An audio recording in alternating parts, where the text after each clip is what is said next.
Israel তো প্রায় প্রতিদিন গাজা উপত্যকায় হামাসের ওপর হামলার ভিডিও প্রকাশ করে।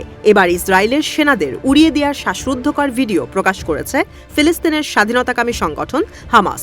রক্ত হিম করা কয়েক সেকেন্ডের ভিডিওতে দেখা যায় হামাসের যোদ্ধারা এখানে সেখানে বোমা মোতায়েন করছে।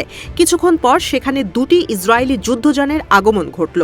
গাজার জাবালিয়ায় দেখা গেল ইসরায়েলি প্রতিরক্ষা বাহিনীর যুদ্ধযানের বহর। সঙ্গে সঙ্গে হাতে রাখা রিমোট কন্ট্রোলের বাটন চেপে আগেই পুঁতে রাখা সেই বোমার বিস্ফোরণ ঘটাল হামাস। মুহূর্তে উড়ে গেল ইসরায়েলি দুই যুদ্ধযান। হামাসের বিশেষ শাখা আল-কুদস ফোর্স জানিয়েছে, ভিডিওটি 2024 সালের হলেও সেই হামলায় ইসরায়েলের 10 সেনা নিহত হয়। 1 বছর আগের হামলার ওই ভিডিও তাক লাগিয়ে দিয়েছে ইসরায়েলকে।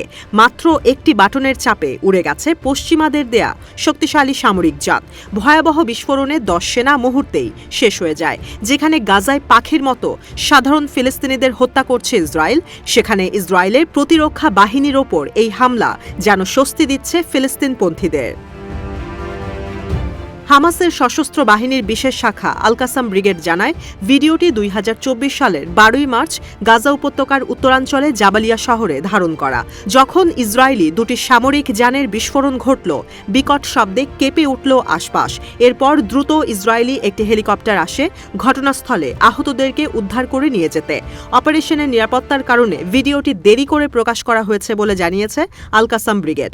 1 বছরেরও বেশি সময় ধরে চলা এই সংঘাতে গাজার উত্তরাঞ্চলে আইডিএফের জন্য কত ভয়ঙ্কর ফাঁদ হামাস পেতে রেখেছে তার হিসেব নেই।